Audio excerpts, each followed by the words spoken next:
Hello everyone, આજે આપણે ધોરણ 11 અંગ્રેજી વિષયનું પ્રથમ પરીક્ષાની પેપર સ્ટાઇલ જોઈશું. આ paper style science, arts, commerce એમ બધી જ સ્ટ્રીમ માટે એક સરખું છે. પ્રથમ પરીક્ષાનું પેપર કુલ 50 માર્કનું હશે. ટોટલ 2 કલાક માટેનું આ પેપર હશે. Section A, tick mark true or false against the following statements. આપેલા વાક્યો સાચા છે કે ખોટા તે કહો. અહીંયા આપેલા સેન્ટેન્સીસ ટેક્સ્ટબુક આધારિત જ હશે. Find and write the nearest meaning. સમાનાર્થી શબ્દો લખો. અહીંયા એક વર્ડ આપેલો હશે. એ વર્ડની સામે 4 ઓપ્શન્સ આપેલા હશે. આ ઓપ્શન્સમાંથી જે પણ સાચો આન્સર હોય તે સિલેક્ટ કરવાનો હશે. Select the most appropriate function given in the bracket and write against the sentence. આ પ્રશ્ન ફંક્શનલ ગ્રામર ઉપર આધારિત છે. આપેલા સેન્ટેન્સ કયા ફંક્શનના છે તે લખવાનું રહેશે. બ્રેકેટની અંદર ફંક્શનના નામ પણ દર્શાવેલા હશે. તેમાંથી યોગ્ય આન્સર સિલેક્ટ કરવો. Select the most appropriate response. યોગ્ય પ્રતિભાવ સિલેક્ટ કરો. આ ક્વેશ્ચન પણ ફંક્શનલ ગ્રામર ઉપર જ આધારિત છે. ક્વેશ્ચનમાં ફંક્શનનું નામ આપેલું જ હશે. આ આપેલા ઓપ્શનમાંથી કયું સેન્ટેન્સ કે કયો ઓપ્શન પ્રોપર છે તે સિલેક્ટ કરવાનું રહેશે. Select the most appropriate question two get the underline word phrase as answer. અહીંયા આપેલા સેન્ટેન્સમાં કોઈ પણ વર્ડ કે ફ્રેઝ નીચે અંડરલાઇન હશે. આ અંડરલાઇન કરેલા ભાગ માટે પ્રોપર ક્વેશ્ચન સિલેક્ટ કરવાનું રહેશે. અહીંયા 4 ઓપ્શન્સ પણ આપેલા હશે. તેમાંથી જે કરેક્ટ હોય તેને સિલેક્ટ કરવું. Section B, read the extract and answer the questions. Paragraph વાંચી પ્રશ્નોના જવાબ આપો. અહીંયા જેટલા પણ પેરેગ્રાફ્સ પૂછાશે તે બધા જ મેઇન ટેક્સ્ટબુક આધારિત હશે. પેરેગ્રાફ પછી ક્વેશ્ચન્સ હશે. આ ક્વેશ્ચન્સના આન્સર પેરેગ્રાફમાંથી શોધીને લખવાના રહેશે.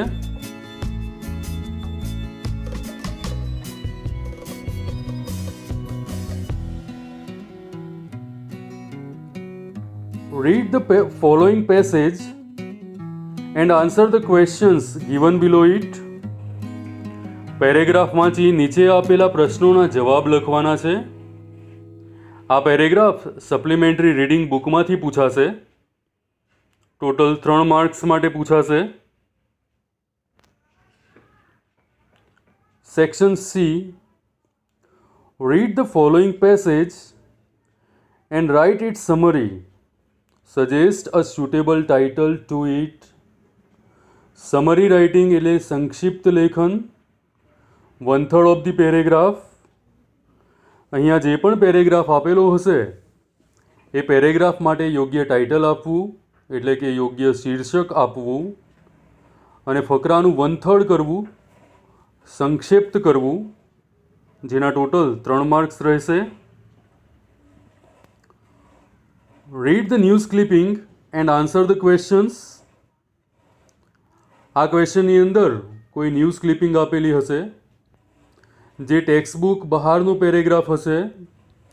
આ પેરેગ્રાફ વાંચી 3 પ્રશ્નોના જવાબ લખવાના રહેશે, જેના 3 માર્ક્સ મળશે. Read the stanza and answer the questions. અહીંયા પોએમના સ્ટેન્જાઝ આપેલા હશે અને અહીંયા જે પણ પોએમ પૂછાશે તે ટેક્સ્ટબુકમાંથી જ હશે. તો આ સ્ટેન્જાને ધ્યાનથી વાંચવા, ત્યારબાદ ક્વેશ્ચનના આન્સર આપવા જેના ટોટલ 2 માર્ક્સ હશે. Do as directed. આ ક્વેશ્ચનની અંદર ચેન્જ ધ ટેન્સ પૂછાઈ શકે, કાં તો પછી એક્ટિવ પેસિવ, કાં તો પછી ચેન્જ ધ જેન્ડર, કાં તો પછી સિંગ્યુલર પ્લુરલ. આ ચારમાંથી કોઈ પણ એક ટોપિક પૂછી શકાય છે. Section D, render the following dialogue into indirect speech. અહીંયા ડાયરેક્ટ ઇનડાયરેક્ટનો ક્વેશ્ચન છે. ડાયરેક્ટ ઇનડાયરેક્ટ પેરેગ્રાફ સ્વરૂપે પૂછાશે, જેના 3 માર્ક્સ હશે. Complete the sentence using the function given in the brackets. આ ક્વેશ્ચન ફંક્શનલ ગ્રામર ઉપર આધારિત હશે. અહીંયા સેન્ટેન્સને કમ્પ્લીટ કરવાનું રહેશે. બ્રેકેટની અંદર ફંક્શનનું નામ આપેલું જ હશે, જેના આધારે આ વાક્ય પૂર્ણ કરવાનું રહેશે. Read the paragraph correcting the errors.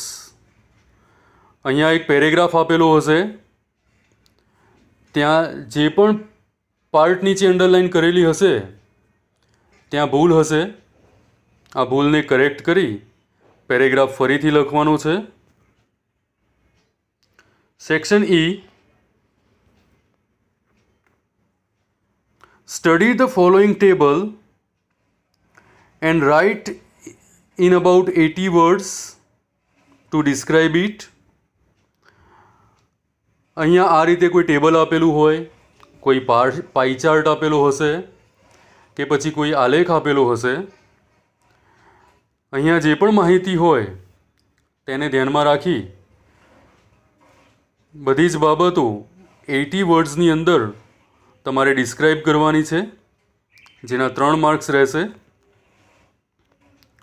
Write a paragraph in about 150 words using the keywords. અહીંયા એસે પૂછાશે. બેમાંથી કોઈ એક એસે લખવાનું રહેશે, જેના 5 માર્ક્સ હશે. Prepare a brief report on celebration of international yoga day in your school. અહીંયા રિપોર્ટ રાઇટિંગ પૂછાશે, જે ટોટલ 5 માર્ક્સ માટે પૂછાશે. સ્ટુડન્ટ્સ, આ પેપર સ્ટાઇલને સમજવી, જેનાથી તમને ખ્યાલ આવશે કયા ગ્રામર ટોપિકનું વેઇટેજ કેટલું છે, અને એ પ્રમાણે આપણે મહેનત કરી શકીશું અને સારા માર્ક્સ લાવી શકીશું. Best of luck.